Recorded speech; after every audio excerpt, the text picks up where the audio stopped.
Shalom, salam damai sejahtera Bapak Ibu, Saudara dan Saudariku seiman.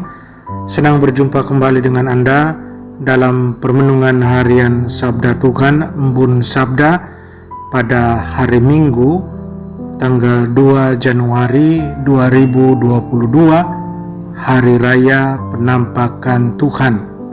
Semoga Anda dalam keadaan sehat walafiat, tetap semangat, tetap tersenyum, dan tetap berpengharapan pada Tuhan kita Yesus Kristus. Anda selalu dalam lindungan kasih Tuhan. Buat saudara dan saudariku yang sakit, dalam nama Tuhan Yesus, saya berdoa Anda sembuh. Saudara dan saudariku, di hari raya Penampakan Tuhan, Epifani, gereja mengajak kita merenungkan bacaan pertama dari kitab Nabi Yesaya bab 60 ayat 1 sampai 6. Bacaan kedua dari surat Rasul Paulus kepada jemaat di Efesus bab 3 ayat 2 sampai 3a, dilanjutkan ayat 5 sampai 6. Sedangkan bacaan Injil diambil dari Injil suci menurut Matius bab 2 ayat 1 sampai 12. Saudara dan saudariku seiman, saya ajak Anda di hari raya Penampakan Tuhan atau Epifani ini merenungkan tema perjalanan mencari Tuhan. Saudara dan saudariku, di dalam kitab suci pada hari raya Epifani ini, pada hari raya Penampakan Tuhan, tidak disebutkan siapa-siapa para majus yang datang untuk menyembah Yesus itu. Tetapi dalam tradisi gereja ada 3 nama yang dikenal: Gaspar, Melkior, dan Baltasar. Mereka membawa persembahan untuk sang raja yang baru rahil. Untuk Yesus mereka bawa emas, kemenyan, dan mur. Emas dipersembahkan kepada Yesus untuk mengakuinya sebagai raja dari segala raja. Kemudian ada kemenyan. Kemenyan merupakan wangi-wangian yang dipakai dalam ibadat suci di dalam rumah ibadat, melambangkan ketuhanan Yesus atau keilahiannya. Segala bangsa menyembah Yesus sebagai Tuhan. Dan mur yang adalah getah pohon yang rasanya pahit biasa dipakai untuk mengawetkan jenazah. Mur di sini mau melambangkan kematian Yesus, pemakaman Yesus, mau melambangkan Yesus yang menebus semua orang dari segala suku dan bangsa. Para majus dari timur mewakili bangsa-bangsa yang beriman kepada Yesus sebagai Raja, Tuhan dan Penyelamat atau Penebus.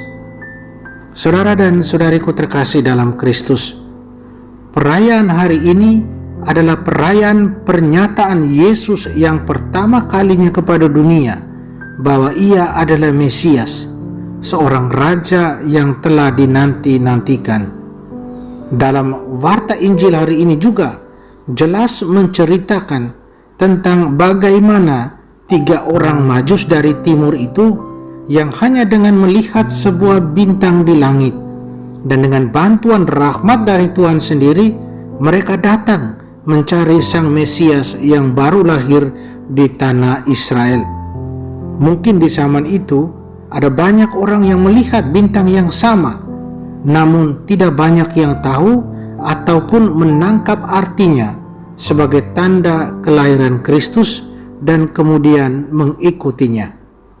Ini adalah satu gambaran sederhana yang mengisahkan bahwa untuk melihat dan menemukan Tuhan diperlukan kepekaan akan rahmat Tuhan dan juga usaha dari pihak kita untuk mencari Dia.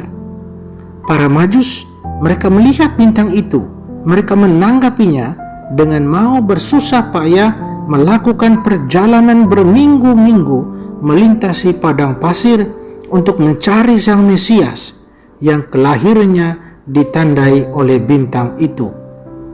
Saudara dan saudariku terkasih dalam Kristus, ini adalah sebuah gambaran perjalanan dalam mencari Tuhan, mencari Dia, bahwa untuk melihat dan menemukan Tuhan sekali lagi diperlukan kepekaan akan rahmat Tuhan dan usaha dari pihak kita.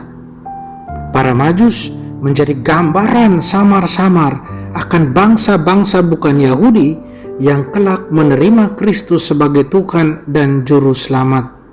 Ya, para Majus menjadi gambaran bagi kita semua yang kini mengimani Kristus.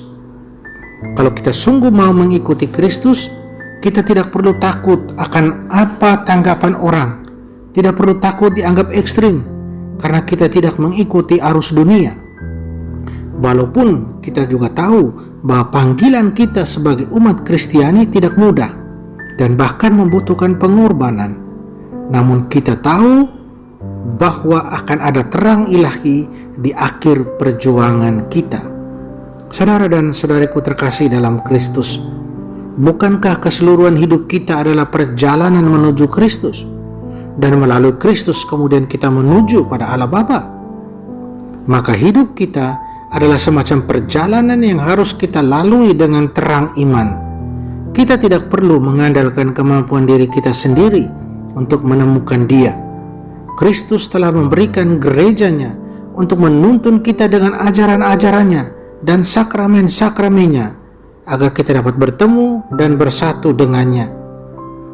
Di samping itu, Kristus juga telah memberikan kepada kita ibunya yang menjadi teladan gereja, Bunda Maria Stella Maris, sang bintang laut, yang memimpin kita dalam perjalanan hidup kita ini kepada Kristus Putranya. Betapa kita perlu memandang kepada bintang ini, kepada Stella Maris, agar kita dapat selalu menemukan Kristus. Semoga kita pun dapat mengalami sukacita karena menemukan Dia, dan kita dapat datang kepadanya dengan membawa persembahan kita, persembahan yang terbaik, emas, persembahan doa, kemenyan, dan pengorbanan kita, mur. Saudara dan saudariku terkasih, setelah kita menemukan Kristus, mari kita ingat, kita jangan lupa bahwa panggilan kita untuk mewartakan Dia, terutama kepada mereka yang belum mengenal Dia. Di hari Epifani ini, di hari penampakan Tuhan, kita juga merayakan Hari Anak Misioner Sedunia. Kita semua dipanggil, kita tahu, untuk menjadi misionaris. Kita dipanggil untuk bermisi dalam kehidupan kita sehari-hari di mana saja kita berada. Pertanyaan buat kita, sejauh mana kita telah melakukannya? Mari kita berdoa di hari raya penampakan Tuhan, agar kita bisa terus menyadari kehadiran Sang Bintang yang membawa kita sampai pada Kristus, dan kemudian mewartakan Kristus kemana saja, di mana saja kita berada. Semoga, amin. Mari kita berdoa mohon kekuatan dari Tuhan. Ya Tuhan, ajarilah kami untuk mengetahui tanda-tanda Engkau hadir dalam hidup kami. Bukalah mata hati kami supaya senantiasa peka akan kehadiran-Mu dimanapun kami berada. Semoga dengan demikian kami juga senantiasa mampu membawa sukacita dalam kehidupan kami, dan sukacita itu mampu kami bagikan kepada orang-orang yang ada di sekitar kami. Tuhan, mampukan kami untuk senantiasa bersuka cita. Amin. Mari kita mohon berkat Tuhan. Tuhan sertamu dan sertamu juga. Kita sekalian, semua orang yang kita sayangi dan kasih, segala usaha dan karya kita di tahun yang baru 2022 dilindungi, dibimbing, dan diberkati Allah yang Maha Kuasa, Bapa dan Putra dan Roh Kudus. Amin.